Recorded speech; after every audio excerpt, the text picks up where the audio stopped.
नमस्कार, स्वागत है आप सभी का डीडी न्यूज के इस विशेष सांकेतिक भाषा के बुलेटिन में। आपके साथ मैं हूं संध्या शर्मा और मेरे साथ हैं मेरी सहयोगी दीपाली। आइए बुलेटिन की शुरुआत करते हैं हेडलाइंस के साथ।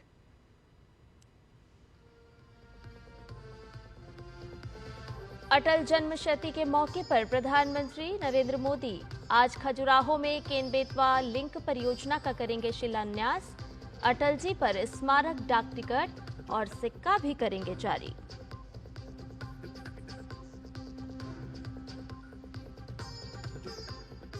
पूर्व प्रधानमंत्री अटल बिहारी वाजपेयी की जयंती पर आज मनाया जा रहा है सुशासन दिवस।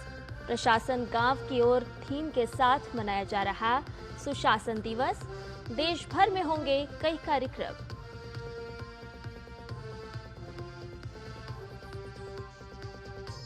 दिल्ली विधानसभा चुनाव के लिए कांग्रेस ने 26 उम्मीदवारों की दूसरी सूची की जारी। जदयू ने कहा एनडीए मिलकर लड़ेगी दिल्ली का चुनाव।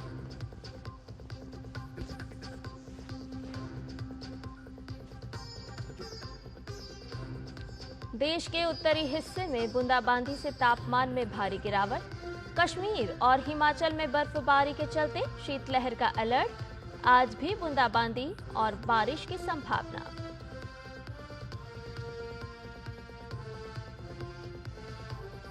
देश और दुनिया भर में क्रिसमस की धूम। वाटिकन के साथ साथ चर्च में विशेष प्रार्थना का आयोजन। राष्ट्रपति और उपराष्ट्रपति ने दी शुभकामनाएं। और आइए अब इन खबरों को जान लेते हैं विस्तार से। पूर्व प्रधानमंत्री अटल बिहारी वाजपेयी की 100वीं जयंती के अवसर पर प्रधानमंत्री नरेंद्र मोदी आज खजुराहो में केन बेतवा नदी जोड़ो राष्ट्रीय परियोजना की आधारशिला रखेंगे। ये देश की पहली नदी जोड़ो परियोजना है और इससे मध्य प्रदेश और उत्तर प्रदेश के कई जिलों में सिंचाई की सुविधा मिलेगी। इसके अलावा पीएम मोदी पूर्व प्रधानमंत्री अटल बिहारी वाजपेयी की 100वीं जयंती के अवसर पर एक स्मारक डाक टिकट और सिक्का भी जारी करेंगे। वे 1153 अटल ग्राम सुशासन भवनों की आधारशिला भी रखेंगे। ये भवन स्थानीय स्तर पर सुशासन के लिए ग्राम पंचायतों के कार्य और जिम्मेदारियों के व्यवहारिक संचालन में महत्वपूर्ण भूमिका निभाएंगे। प्रधानमंत्री मध्य प्रदेश के खंडवा जिले के ओंकारेश्वर में स्थापित ओंकारेश्वर फ्लोटिंग सोलर परियोजना का भी उद्घाटन करेंगे। आज सुशासन दिवस है। पूर्व प्रधानमंत्री अटल बिहारी वाजपेयी की जयंती को सुशासन दिवस के रूप में मनाया जा रहा है। सुशासन दिवस के मौके पर आज देश भर में कई कार्यक्रम आयोजित किए जा रहे हैं।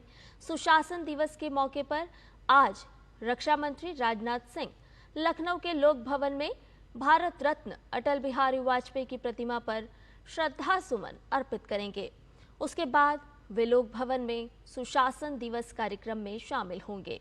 साथ ही कुड़िया घाट पर पूर्व प्रधानमंत्री अटल बिहारी वाजपेयी की प्रतिमा का अनावरण करेंगे। रक्षा सचिव राजेश कुमार सिंह आज सुशासन दिवस के मौके पर राष्ट्र पर्व नामक वेबसाइट और ऐप लॉन्च करेंगे। दिल्ली में आज एनडीए के नेताओं की बैठक होगी।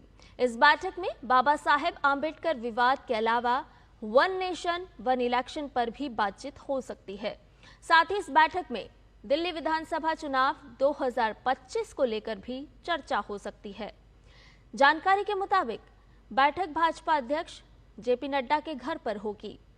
ये बैठक मौजूदा राजनीतिक स्थितियों पर चर्चा और एनडीए के बेहतर तालमेल के लिए हो रही है। देश आज पूर्व प्रधानमंत्री एवं भारत रत्न अटल बिहारी वाजपेयी की जयंती को सुशासन दिवस के रूप में मनाया जा रहा है।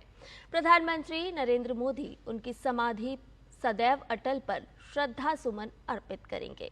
इसके बाद पीएम मोदी संविधान सदन के सेंट्रल हॉल में अटल बिहारी वाजपेयी को पुष्पांजलि अर्पित करेंगे। आज पंडित मदन मोहन मालवीय की भी जयंती है। पीएम मोदी संविधान सदन में सेंट्रल हॉल के महान स्वतंत्रता सेनानी पंडित मदन मोहन मालवीय को पुष्पांजलि अर्पित करेंगे।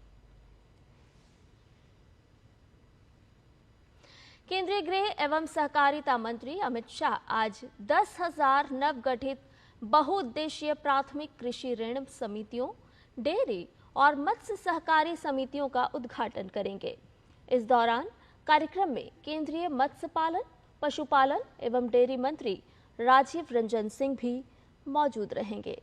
ये पहल सहकार से समृद्धि के दृष्टिकोण को साकार करने की दिशा में एक बड़ा कदम है। बता दें कि सहकारिता मंत्रालय ने आगामी 5 साल में 2 लाख प्राथमिक और बहुउद्देशीय समितियों के गठन का लक्ष्य रखा है।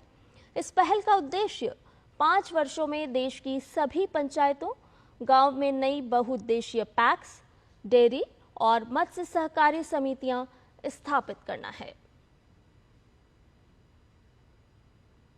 5 राज्यों में नए राज्यपाल की नियुक्ति की गई है। इनमें बिहार, केरल, मणिपुर, मिजोरम और ओडिशा शामिल है। अजय कुमार भल्ला मणिपुर के नए राज्यपाल होंगे। डॉक्टर राजेंद्र विश्वनाथ आर्लेकर को केरल का राज्यपाल नियुक्त किया गया है। जनरल वीके सिंह को मिजोरम का राज्यपाल नियुक्त किया गया है। आरिफ मोहम्मद खान को बिहार का राज्यपाल नियुक्त किया गया है। डॉक्टर हरिबाबू कंभमपति को ओडिशा का नया राज्यपाल बनाया गया है।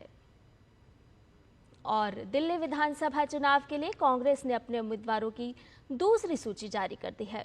पार्टी ने अपनी इस लिस्ट में 26 प्रत्याशियों के नाम का ऐलान किया है। पार्टी ने शकरबस्ती विधानसभा क्षेत्र से सतीश लुथरा, राजौरी गार्डन सीट से धर्मपाल चंदेला, जंगपुरा से फरहाद सूरी, सीमापुरी से राजेश लिलोटिया और राजेंद्र नगर विधानसभा क्षेत्र से विनीत यादव को चुनाव मैदान में उतारा है।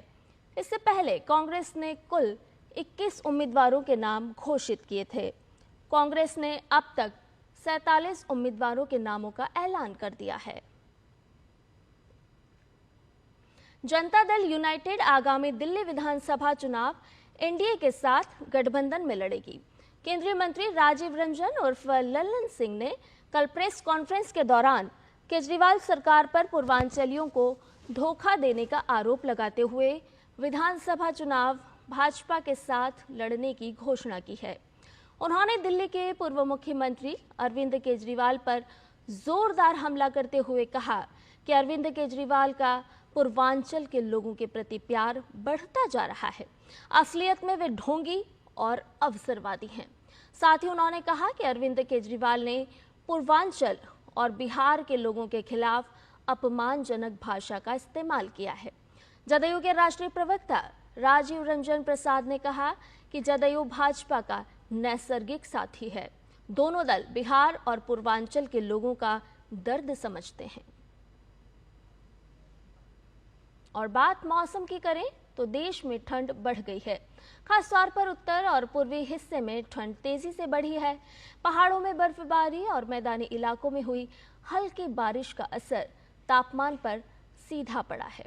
कश्मीर में बर्फबारी के बाद तापमान 0 से नीचे पहुंच गया है।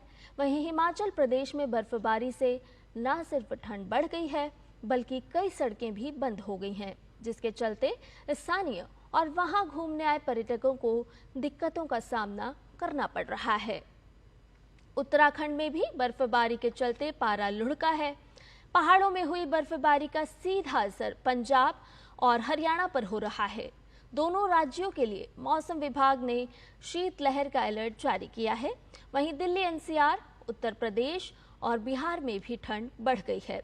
मौसम विभाग के मुताबिक 27 और 28 दिसंबर देश के कुछ और हिस्सों में भी बारिश होने की संभावना है। साथ ही कुछ राज्यों में ओले भी गिर सकते हैं। और दुनिया भर में ईसाइयों का प्रमुख त्योहार क्रिसमस धूमधाम से मनाया जा रहा है। इस मौके पर देश और दुनिया के चर्चों को सजाया गया है। हर साल 25 दिसंबर के दिन मनाया जाने वाला क्रिसमस ईसाई समुदाय का सबसे महत्वपूर्ण त्योहार माना जाता है। इस दिन जीसस क्राइस्ट यानी यीशु का जन्म हुआ था। भारत समेत दुनिया भर के गिरजाघरों में प्रार्थना हो रही है। दिल्ली, पश्चिम बंगाल, केरल, तमिलनाडु, महाराष्ट्र, गोवा, राजस्थान और ओडिशा समेत कई अन्य राज्यों के चर्च में क्रिसमस के अवसर पर विशेष प्रार्थना का आयोजन किया गया। राष्ट्रपति द्रौपदी मुर्मू और उपराष्ट्रपति जगदीप धनखड़ ने क्रिसमस की पूर्व संध्या पर देशवासियों को बधाई दी है। और आईसीसी चैंपियंस ट्रॉफी 2025 के शेड्यूल का इंतजार खत्म हो चुका है। टूर्नामेंट का आगाज 19 फरवरी से होगा। भारत अपने सभी मुकाबले दुबई में खेलेगा, जबकि पाकिस्तान बाकी देशों की मेजबानी करेगा। भारतीय टीम अपने अभियान की शुरुआत बांग्लादेश के खिलाफ 20 फरवरी से दुबई में करेगी। चैंपियंस ट्रॉफी 2025 में कुल 8 टीमें हिस्सा लेंगी, जिनके बीच कुल 15 मुकाबले खेले जाएंगे। 19 दिन तक चलने वाले इस टूर्नामेंट में भारत अपने सभी मुकाबले दुबई में खेलेगा। वहीं अगर भारतीय टीम फाइनल में प्रवेश करने में असफल रहती है तो ये मैच 9 मार्च को लाहौर में खेला जाएगा। अगर भारत फाइनल में पहुंचता है तो टूर्नामेंट का निर्णायक मुकाबला दुबई में होगा।